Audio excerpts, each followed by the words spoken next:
We provide you the platform to turn your dreams into reality. Give wings to your aspirations with KR Mangalam University. Bihar में 71,000 करोड़ के कथित घोटाले को लेकर एक बार फिर सियासत गर्मा गई है। विपक्ष सीएजी की रिपोर्ट के सहारे सरकार को घेरने की कोशिश में जुट गया है।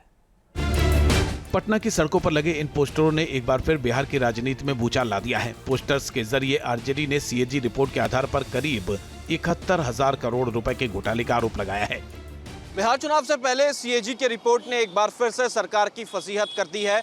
पटना के वीर चंद्र पटेल मार्ग स्थित आरजेडी के प्रदेश कार्यालय के बाहर सीएजी के रिपोर्ट के बाद एक बड़ा सा पोस्टर जो है वो लगाया गया है, जिसमें 71,000 करोड़ का घोटाला जो है वो सामने आया है।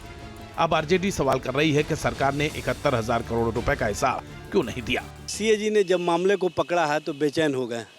बेचैन मत होइए, सब कुछ सामने आ जाएगा और सच और सच्चाई को कोई छुपा नहीं सकता है। आरजेडी के आरोपों पर जेडीयू ने पलटवार किया है। जेडीयू विधायक नीरज कुमार ने चुनौती दी कि अगर सीएजी की रिपोर्ट इतनी ही गंभीर है तो आरजेडी के विधायक भाई वीरेंद्र को सामने आना चाहिए, जो लोक लेखा समिति के अध्यक्ष हैं। लोक लेखा समिति का चेयरमैन कौन है?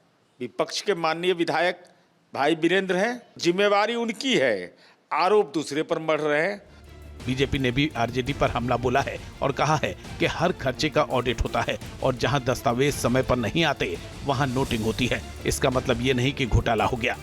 विभागों से पैसा अलग अलग जिलों में पार्षदों को, मुखिया को, विद्यालयों में दिया जाता है और वहां उसका काम करवा करके वो यूटिलिटी सर्टिफिकेट वहां से भेजते हैं। तो वो टाइम से वो नहीं भेज रहे हैं तो कुछ विलंब से वो जमा कर देंगे। उनको कहा गया है, इसको ये लोग घोटाला करके प्रचारित कर रहे हैं, जो कि बिल्कुल निराधार है। दरअसल सीएजी की रिपोर्ट में कहा गया है कि कई विभागों को दी गई राशि की यूटिलाइजेशन रिपोर्ट 18 महीने के भीतर जमा नहीं की गई, जो नियमों के खिलाफ है। जिन परियोजनाओं के यूटिलाइजेशन सर्टिफिकेट प्रस्तुत नहीं किए गए, उनकी लागत 70,877 करोड़ रुपए है। विपक्ष ने इसी रिपोर्ट को आधार बनाकर आरोप लगाया है कि नीतीश सरकार ने जनता के पैसे का दुरुपयोग किया है, जबकि सरकार इसे एक सामान्य प्रक्रिया बता रही है जो सभी राज्यों में लागू होती है। पटना से उत्कर्ष कुमार के साथ टीम न्यूज नेशन। जहां भक्ति है हर शब्द में, कथाओं में छिपे हैं दिव्य रहस्य और ज्योतिष देता है जीवन को दिशा। धर्म से जुड़ी हर बातों को जानने के लिए हमारे चैनल स्तुति को सब्सक्राइब करें। चैनल पर जाने के लिए इस लिंक पर क्लिक करें।